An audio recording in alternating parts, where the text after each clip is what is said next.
Guys, ini menakutkan dan bahaya banget ini. Kalau sampai kebijakan student loan atau pinjol dari pemerintah untuk mahasiswa sampai gol, bagi gue ini cuma memvalidasi kalau pemerintah pengen rakyatnya terus bodoh supaya bisa dikibul-kibulin terus. Jadi belakangan panas lagi nih usulan dari pemerintah tentang student loan. Mulai dari Sri Mulyani, Menteri Keuangan, pejabat-pejabat OJK, Menteri Pendidikan Nadiem Makarim, sampai bank-bank yang ada di Indonesia. Semuanya pada kompak. Ditambah udah ada buzzer dan penggiringan opini bahwa biaya pendidikan tinggi yang semakin mahal, solusinya adalah student loan. Gila, ini TSM banget ini propagandanya. Coba kita bahas ya, apa itu student loan dan kenapa ini berbahaya dan harus ditolak. Kalau kata Cambridge Dictionary, intinya adalah skema pembayaran dari mahasiswa boleh minjem uang ke bank untuk bayar kuliah. Dan nantinya kalau mereka lulus harus balikin uang itu ke bank dan tentu aja ada bunga cicilan bank. Dan ini kan sebenarnya pinjol aja definisi sederhananya. Negara-negara kayak Amerika Serikat, Kanada, Australia, Inggris udah menerapkan duluan nih kebijakan student loan. Dan kebijakan ini terbukti kebijakan yang gagal dan juga tidak adil. Dan kalau udah ada kebijakan yang keliru, kenapa pemerintah kita harus mencontoh kebijakan kayak gitu? Aneh banget.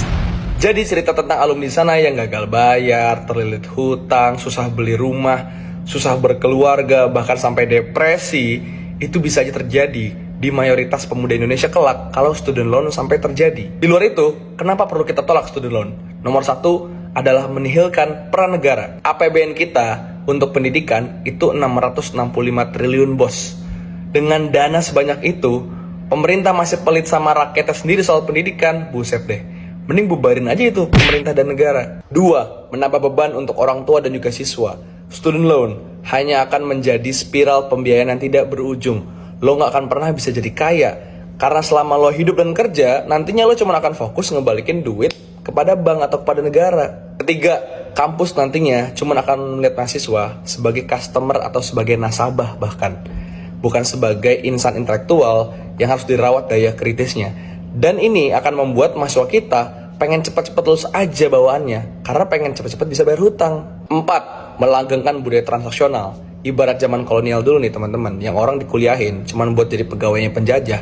Sama di kita juga, akan ada suatu mazhab di mana orang kuliah tuh cuman buat jadi tenaga murah dan tenaga kerja pasar bebas. Intinya kebijakan student loan adalah menyelesaikan masalah dengan menambah masalah baru. Gue tuh heran banget kenapa sih pemerintah itu pelit banget sama rakyat urusan pendidikan.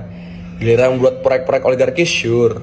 Giliran buat IKN, sure. Artinya kan kelihatan kayak pemerintah tuh pengen melanggengkan kebodohan yang ada di masyarakat. Udah gitu statement pemerintah juga menurut gue nilai empatik banget gitu loh.